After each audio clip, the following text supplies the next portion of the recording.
দিন তো আমরা মানতে আছি, কিরকম মানতে আছো? আমার আল্লাহ পাক রব্বুল আলামিন তোমাদের খবর ভালো করে জানে।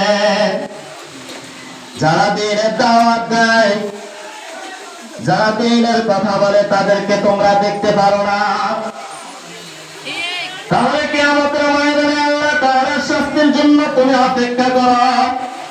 যে আল্লাহ তাআলা তোমাকে দিনের দাওয়াত দেওয়ার জন্য বলেছে, ঈমানের কথা বলেছে, ঈমানের কথা সমস্ত মানুষদেরকে বলার জন্য বলেছে, নামাজের কথা সমস্ত মানুষদেরকে বলার জন্য বলেছে, যে নামাজের কথা আমার রাসূল মুহাম্মদ সাল্লাল্লাহু আলাইহি ওয়াসাল্লাম বলেছেন, যে ঈমানের কথা আমার রাসূল মুহাম্মদ সাল্লাল্লাহু আলাইহি ওয়াসাল্লাম বলেছেন, সেই ঈমানের কথা, সেই নামাজের কথা বলার জন্য কিছু কিছু জামাত সারা পৃথিবীর মধ্যে কাজ করতে আছে, আর তুমি সেই সমস্ত মানুষদেরকে খারাপ মনে করতে আছো।